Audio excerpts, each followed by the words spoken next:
quinto dogma mariano. A mí me encanta este tema. Nosotros en nuestra comunidad somos muy devotos, muy amantes de la Virgen de la Señora de todos los pueblos, la de Ámsterdam, la corredentora.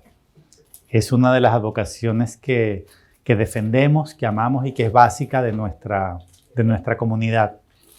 Y además que el misterio asociado es muy profundo y muy relacionado con la batalla final y con el triunfo del Inmaculado Corazón de María y por tanto del Sagrado Corazón de Jesús. O sea, hay algunas cosas que son decisivas en la batalla final.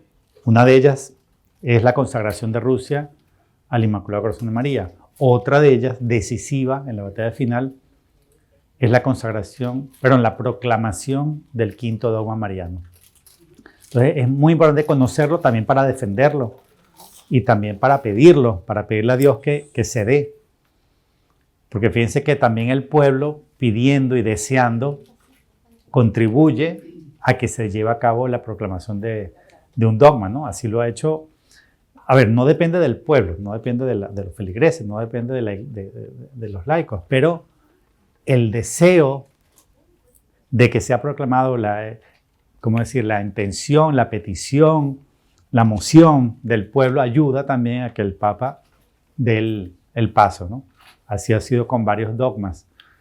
Por eso es que en la víspera de la proclamación del dogma de la Inmaculada Concepción, en la víspera, es decir, el día anterior en la noche, el 7 de diciembre del año 1854, si no recuerdo mal, ahí estaban todas las personas en la Plaza del Vaticano con las velditas encendidas, anhelando, pidiendo, ¿no? Y eso se celebra en Colombia, en otras partes no se celebra la víspera de la Inmaculada Concepción.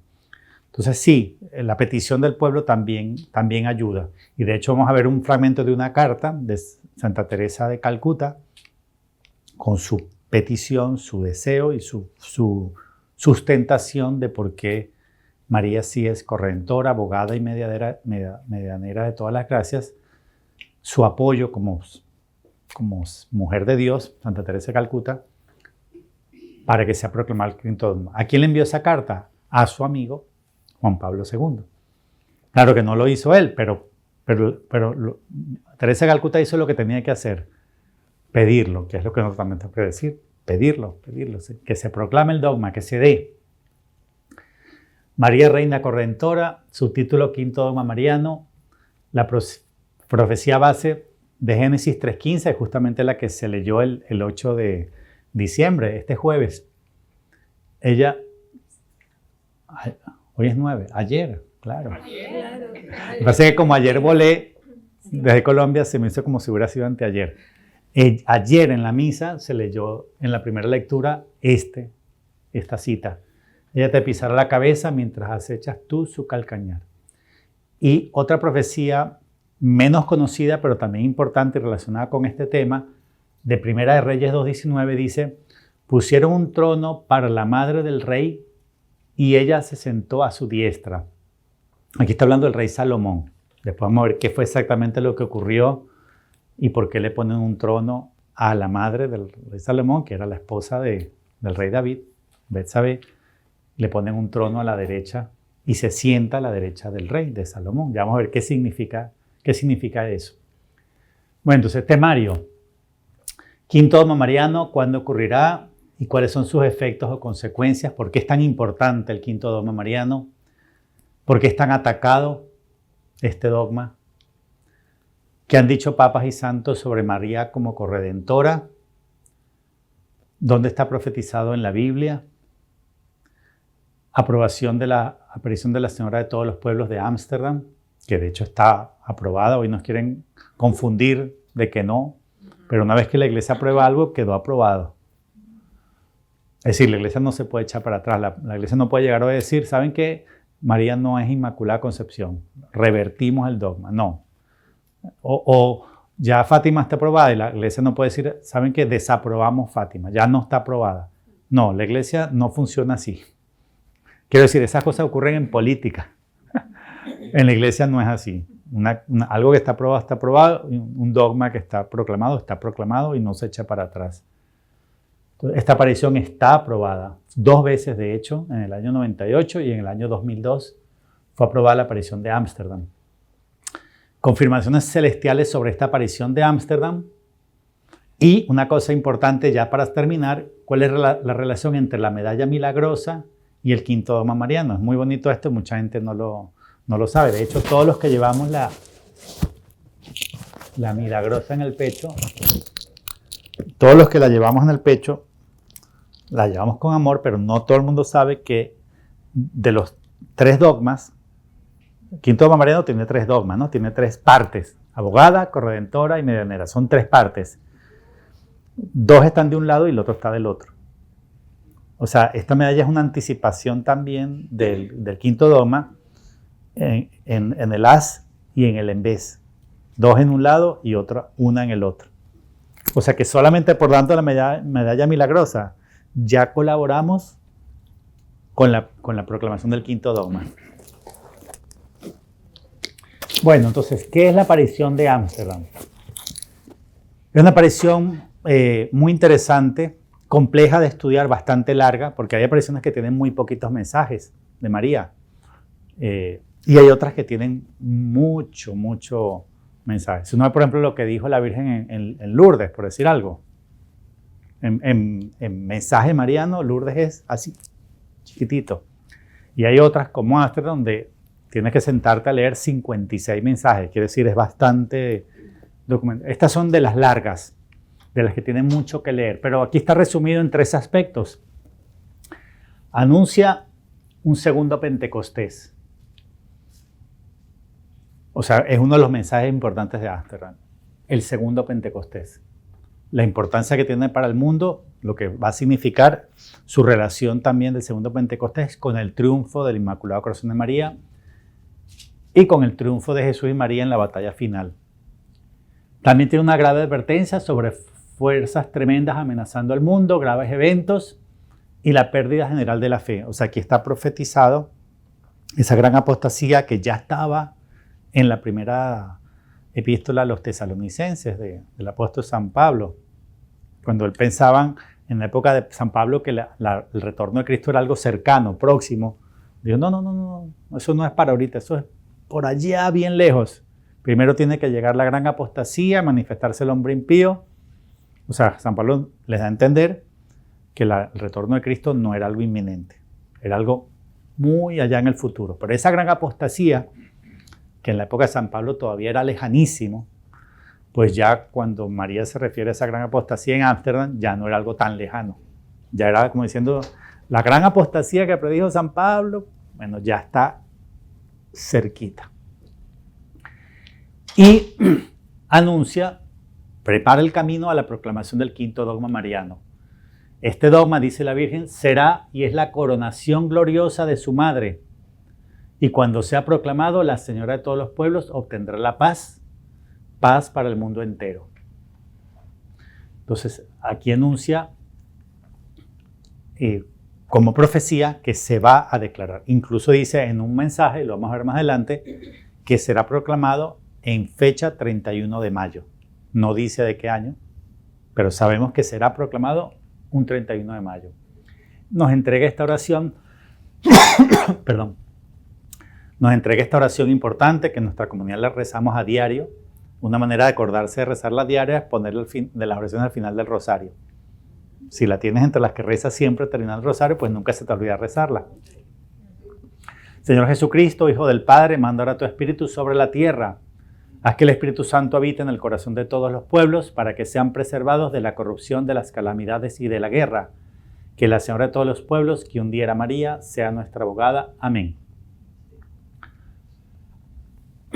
Pues esto primero que anuncia ella, el segundo Pentecostés, es algo que ya está predicho en la Biblia. Aquí está tomado, por ejemplo, del libro de Joel, capítulo 2. No, es capítulo 3, pero en la Biblia Straubinger está en el capítulo 2, donde dice, sucederá después que yo derramaré mi espíritu sobre toda carne, vuestros hijos, vuestras hijas profetizarán, vuestros ancianos soñarán sueños y vuestros jóvenes verán visiones. Hasta en los siervos y en las siervas derramaré mi espíritu en aquellos días y realizaré grandes prodigios en el cielo y en la tierra.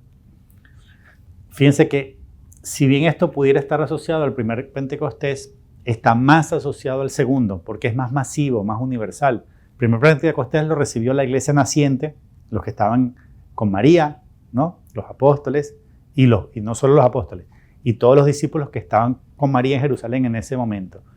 Pero este, profetizado en Joel, es más masivo porque está hablando de que hasta en los siervos y siervas derramaré mi espíritu. Y lo asocia a señales que no ocurrieron en el primer Pentecostés. Haré grandes prodigios en el cielo y en la tierra. Está asociándolo más al evento del final de los tiempos, donde cuando Jesús habla en sus discursos escatológicos de que habrá señales en el cielo, en la tierra, en el firmamento. O sea, este es el Pentecostés asociado o previo a la segunda venida. Y es el que María pues, nos anuncia en los mensajes de Ámsterdam. La imagen también tiene el misterio de las tres partes del dogma, lo vamos a explicar más adelante. Los que han tenido la oportunidad de... ¿Alguien ha ido a Ámsterdam a ver esta vocación? ¿Dos?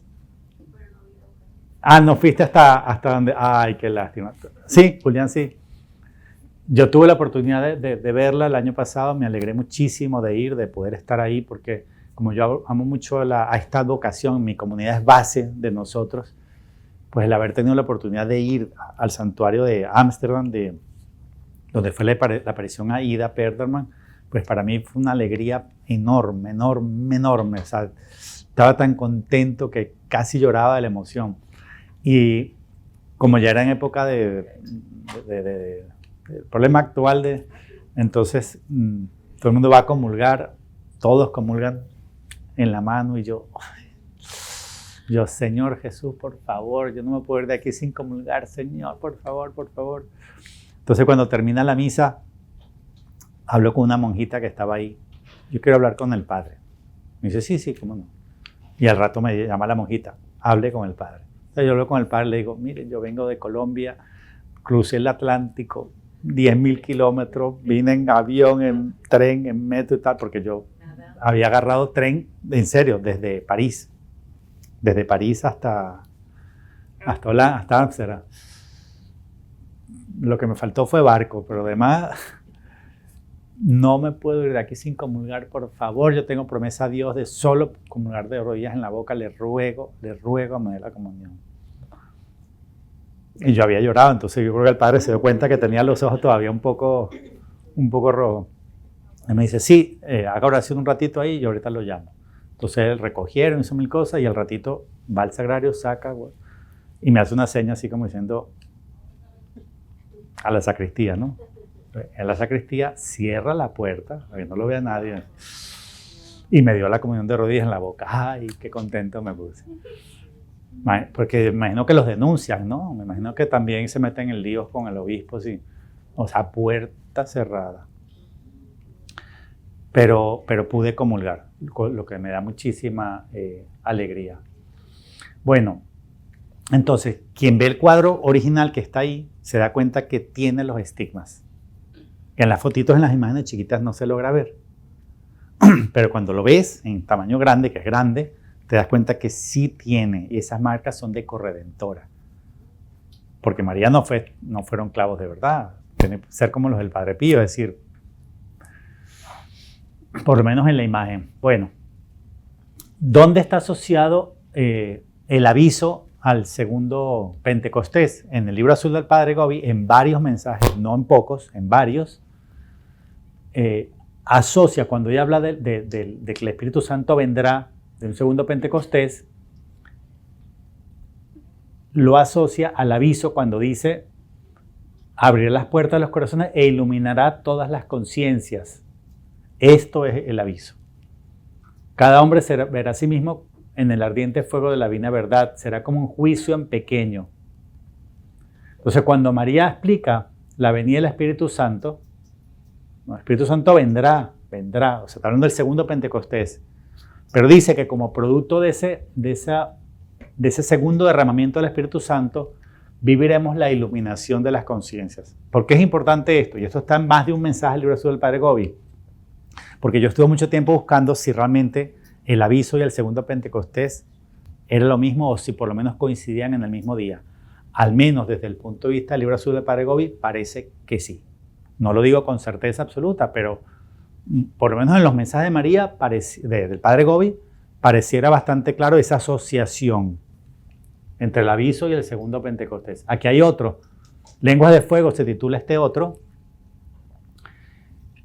Y aquí lo dice directamente, específicamente lo llama segundo Pentecostés. Descenderán otra vez sobre la iglesia, sobre la humanidad, milagrosas lenguas de fuego. Esto es un segundo Pentecostés, lenguas de fuego, o sea, igual que el primero. Pero después añade, seréis iluminados por esta luz divina y veréis a vosotros mismos en el espejo de la verdad y de la santidad de Dios. Será como un juicio en pequeño que abrirá la puerta de vuestro corazón para recibir el gran don de la divina misericordia. Entonces, este juicio en pequeño, esto vernos a nosotros en la santidad de Dios, esta iluminación de la conciencia, María la asocia nuevamente al segundo Pentecostés. Entonces, repito, no lo puedo asegurar, pero por lo menos por este libro pareciera que o son la misma cosa o por lo menos ocurren el mismo día. Yo lo veo así, es mi interpretación y puedo estar equivocado. El aviso es universal, lo viven todos los seres humanos, de cualquier religión, de cualquier raza, de cualquier cultura, de cualquier edad. Pero los que se hayan preparado en santidad, en cenáculos de oración con María, además de vivir el aviso, reciben un chorro de Espíritu Santo en ese momento. O sea, reciben una transformación mayor. Es la manera como yo lo he interpretado. Y repito, puedo estar errado, pero yo lo veo así. Aviso todos. Segundo Pentecostés, quien estaba esperando el segundo Pentecostés. Porque así fue el primer Pentecostés. ¿Quién recibió el Espíritu Santo en plenitud? Los que estaban esperándolo. ¿Cómo? En cenáculos de oración con María. O sea, por eso hay que rezar el rosario a diario y por eso hay que no separarse de María en nada. Bueno, este mensaje es quizá el más importante, el mensaje central. Son 56 mensajes, pero en este del mensaje número 50, del 31 de mayo del 54, es donde se demuestra que el quinto dogma será proclamado en un 31 de mayo. Aquí estoy de nuevo, la corredentora, medianera y abogada está ahora ante ti. Yo he escogido este día.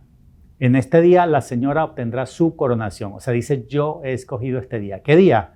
Un día 31 de mayo. Y dice como profecía, en este día, son día 31 de mayo, la corredentora, medianera y abogada obtendrá su coronación. En este día, la corredentora, medianera y abogada, como la señora de todos los pueblos, obtendrá su título oficial. El Santo Padre lo aprobará, pero lo tenéis que ayudar, comprender esto.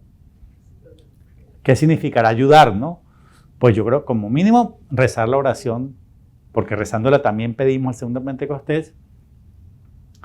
Y posiblemente también hay movimientos, ahorita voy a mencionar uno, que se podemos suscribir, apoyar, firmar, como para unar la petición al Papa, para decirle como laicos, como seglares, por favor, proclámese el quinto dogma.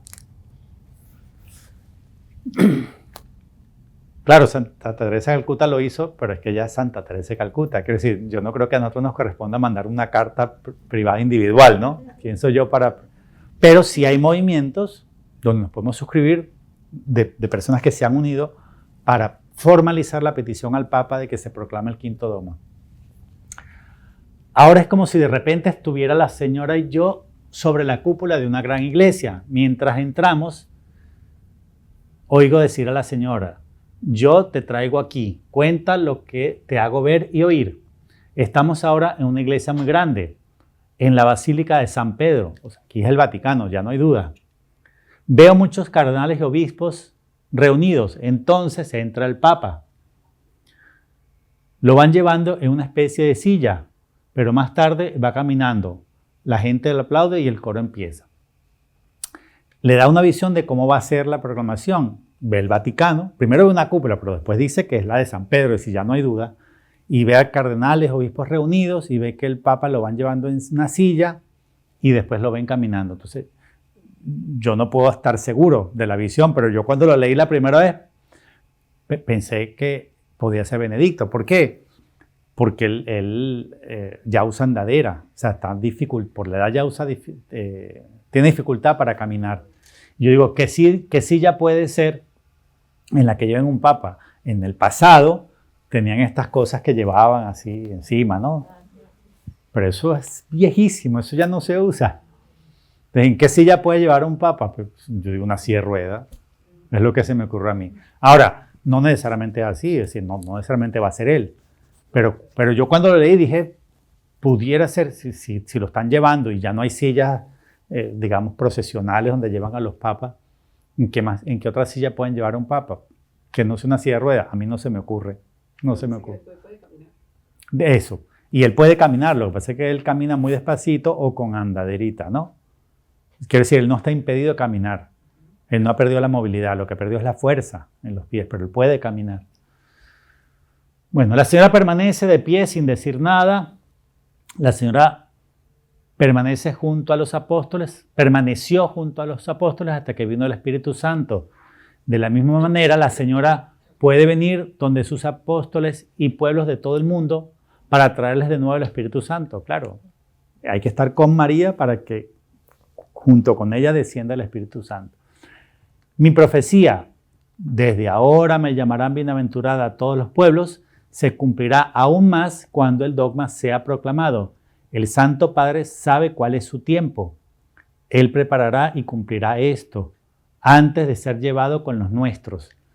Fíjense, lo cumplirá antes de ser llevado. Yo también dije, bueno, ¿será que está diciéndonos que por la proclamación del dogma lo matan? No se deduce tampoco de manera directa, pero es lo que la imaginación me hizo a mí en algún momento entender, ¿no? Porque dice, lo hará antes de ser llevado.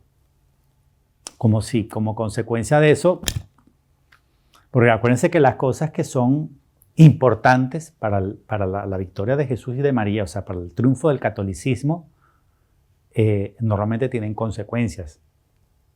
Y cuando los malvados amenazan, normalmente no es una amenaza. Quiere decir, cuando le dijeron al presidente de Ecuador, en el siglo XIX, si consagras Ecuador al Sagrado Corazón de Jesús, te vamos a matar, él consagró Ecuador al Sagrado Corazón de Jesús y lo mataron. Es decir, cuando amenaza el mal, normalmente cumple. Alfonso XIII, el rey de... Alfonso XIII, el rey de España, a principios del siglo XX, la masonería le dijo, si consagra España el Sagrado Corazón, lo vamos a bajar del trono, va a perder el trono. Y Alfonso XIII consagró España al Sagrado Corazón y la masonería cumplió su amenaza y perdió el trono. Es decir, cuando el malvado, el maligno, ¿no? Normalmente no amenaza por amenazar, cumple lo que... Entonces, ¿por qué? Porque el maligno sabe el bien que le iba a hacer a Ecuador si el presidente consagraba a Ecuador al Sagrado Corazón de Jesús. El maligno sabe el bien que le iba a hacer a España, Alfonso XIII, si consagraba a España al Sagrado Corazón de Jesús. Por eso es que 30 años después, más o menos, viene la Guerra Civil Española y ¿quién gana? Gana Franco, el católico, y pierde el comunismo. ¿Por qué? Porque España estaba consagrado al Sagrado Corazón de Jesús. O sea que el maligno entiende las movidas clave de Jesús y de María, del bien, y sabe que es donde tiene que más resistir, aguantar. El maligno sabe, créanme, que hay dos cosas que tiene que impedir para triunfar, o para pretender triunfar, es que no se consagre Rusia al Inmaculado Corazón y que no se proclame el quinto dogma mariano. Porque sabe que si se dan esas dos cosas, hasta ahí llegó. Entonces, por eso es que pueden matar a un papa por proclamar un quinto dogma. Claro que lo pueden matar, claro, porque no es una movida cualquiera. ¿Entiendes? Es clave para la victoria del bien, es clave para la victoria de Jesús y de María. Cuando el dogma, el último dogma de la historia mariana sea proclamado, entonces la Señora de todos los pueblos dará la paz, la verdadera paz al mundo. Sin embargo, los pueblos junto con la iglesia tienen que rezar mi oración. Ellos tienen que saber que la Señora ha venido como la corredentora, medianera y abogada. O sea, tienen que rezar mi oración. La Virgen nos exige, nos pide, y hay que ser obedientes, seamos niños, buenos hijos de María. Si ella nos dice, recen la oración, tenemos que rezarla. Apréndanse la memoria, es muy cortita, a diario. Póngala como la última del rezo de rosario. Bueno, esto es lo que les estaba diciendo. Como dice, entonces entre el Papa lo van llevando una especie de silla, pero más tarde él va caminando. Puede ser errada esta interpretación que yo le di, pero por lo menos es lo que en la mente me vino cuando yo leí esto, ¿no? Porque ¿qué otra silla pueden llevar al Papa? A mí no se me ocurre en qué otra silla pueden llevar al Papa. Ahora, ¿qué es él o qué no es él? No lo sé con certeza. Yo pensaba que podía haber sido este año. ¿Puede ser todavía el año que viene? Sí, si todavía está vivo en 31 de mayo del 2023, pudiera ser él. O no, o él se muere, lo matan y será su sucesor legítimo el que lo proclame. Al final no sabemos con certeza. Lo único que sabemos con certeza es que sí será proclamado, es profecía y se cumple lo que Dios decide, se hace. A veces tarde, pero se hace. Y que será en fecha 31 de mayo. Mira, el mensaje del 50, que me mostré antes, comenzaba diciendo, yo he escogido esta fecha, así dice María. Yo he escogido esta fecha 31 de mayo. Entonces, miren qué interesante esa fecha. Esa fecha se han celebrado 3 fiestas marianas. Primero fue María Mediadora de todas las gracias, durante casi 34 años. Luego fue María Reina del cielo y la tierra durante 15 años. Y hoy, desde hace 52 años, es la fiesta de la visitación. Pero miren qué interesante, antes de ser la visitación, el mismo 31 de mayo, primero se celebraba ese día Reina del cielo y la tierra, y antes se celebraba María Mediadora de todas las gracias. O sea que las 3 fiestas que han estado asociadas al 31 de mayo han sido marianas, muy significativas para la Iglesia Católica y para en función específicamente de María. Entonces, esta es la historia así en resumen. Benedicto XV fue el que instituyó esta primera, Mediadora de todas las gracias. ¿Cuándo lo hizo? En 1921. Luego fue Pío XII quien el 11 de octubre del 54 la cambió por María Reina del cielo y la tierra. Y finalmente fue Pablo VI, con la reforma litúrgica, quien en el 69 la cambió por fiesta de la visitación. Pero es muy significativo que ha sido el 31 de mayo las 3. Y de hecho, de las 3, esta tiene uno explícito y específico de los componentes del dogma. Mediadora de todas las gracias es una de las 3 partes. Además dice la Virgen en ese mensaje que cuando yo tenga esa proclamación de ese 5º dogma, recibirá su coronación final, definitiva, su máxima coronación.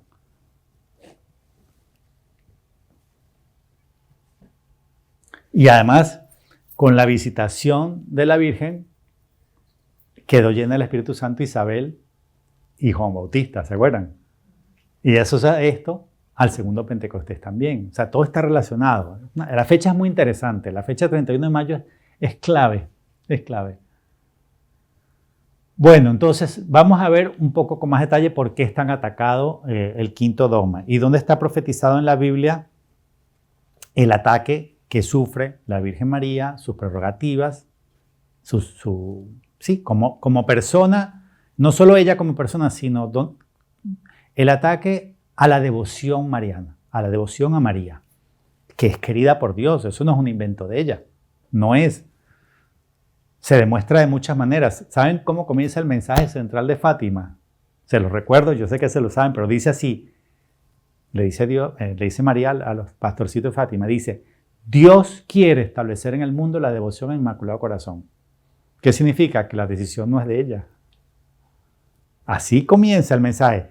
Dios quiere de establecer en el mundo la devoción al Inmaculado Corazón. Entonces, la decisión es de Dios, no es de la Virgen. Eso es muy importante entenderlo. María no decide. María es la sierva de Dios. María no decide nada. María obedece, es la obediencia perfecta a Dios. El ejemplo perfecto de la obediencia y de la sumisión a Dios. Entonces, la devoción a María es algo querido por Dios, no es inventado por María. Eso es lo que estoy tratando de darme a entender. Es algo que Dios decide. La devoción a María, la veneración a María, el culto a María, el rezar el rosario, todo eso es Dios el que lo quiere, es Dios el que nos lo pide. Entonces, ¿el demonio qué hace? Tratar de minimizar el culto a María, soslayarla, minimizarla, y también a veces insultos o blasfemias o herejías o cosas que la ataquen ya más directamente a ella. Entonces, ¿dónde está predicho eso? En Apocalipsis 12, que es donde aparece la mujer vestida de sol, coronada de estrellas y con la luna bajo sus pies. Después aparece el dragón rojo, que es la otra señal, ¿no? Que viene para atacar a la mujer y a sus hijos. Y ahí ocurre una cosa profética que no la habíamos entendido hasta que la misma Virgen María lo explica. Quiero decir, yo no sé de nadie que haya entendido esto que está aquí en morado. Nadie lo supo con certeza hasta que María lo interpreta. ¿Qué dice? Entonces el dragón vomitó de sus fauces como un río de agua detrás de la mujer para arrastrarla con su corriente. Entonces, ¿qué significa que el dragón vomitó de sus fauces un río de agua para arrastrar a la mujer? La mujer es María, la mujer del Apocalipsis, ya lo dijo Juan Pablo II y otros papas también. María es la mujer del Apocalipsis. Pero ¿qué significa que el dragón vomita un río de agua para arrastrar a María, a la mujer? Bueno, eso lo explica María en el libro azul del Padre Gobi, en un mensaje del 6 de mayo de 1989. Dice, bueno, ya nos reúnen cenáculos de oración, ¿no? Y está hablando de la importancia de la devoción a su Inmaculado Corazón y en general de la devoción mariana, de la devoción a María. De este modo yo puedo ejercer en estos vuestros tiempos el gran poder que me ha sido dado por la Santísima Trinidad para volver inofensivo el ataque de mi adversario, el dragón rojo. Ha desencadenado contra mí, esta es la explicación, vomitando de su boca un río de aguas para sumergirme. O sea, ella va a explicar qué significa Apocalipsis 12, 15, qué significa ese río de agua que el dragón vomita para sumergir a la Virgen o para arrastrarla. Aquí lo va a explicar. El río de aguas está formado por el conjunto de todas las nuevas doctrinas teológicas que han tratado de oscurecer la figura de vuestra Madre Celestial, de negar mis privilegios, de reducir la devoción para conmigo, de ridiculizar a mis devotos. A causa de estos ataques del dragón, en estos años la piedad hacia mí ha ido disminuyendo en muchos fieles y en algunos lugares ha desaparecido por completo. Miren qué interesante, ella está explicando un fragmento del Apocalipsis. El Apocalipsis tiene muchas partes complejas, de hecho tiene cosas que no las entendemos, sino porque María nos las explicó. De hecho hay un mensaje importantísimo en Dongo, Como, Italia, donde María explica Apocalipsis 12 y 13. Más allá de lo que nosotros habíamos comprendido, no solo nosotros, de lo que ningún exégeta, ningún teólogo y ningún doctor de la iglesia llegó a entender. Por ejemplo, ¿cuál es la bestia de 7 cabezas y 10 cuernos de Apocalipsis 13 al principio? La bestia negra de 7 cabezas y 10 cuernos. Nadie supo nunca, jamás, qué era esa bestia. María lo explica ahí. Hay cosas del Apocalipsis que solo lo sabemos porque María lo explicó.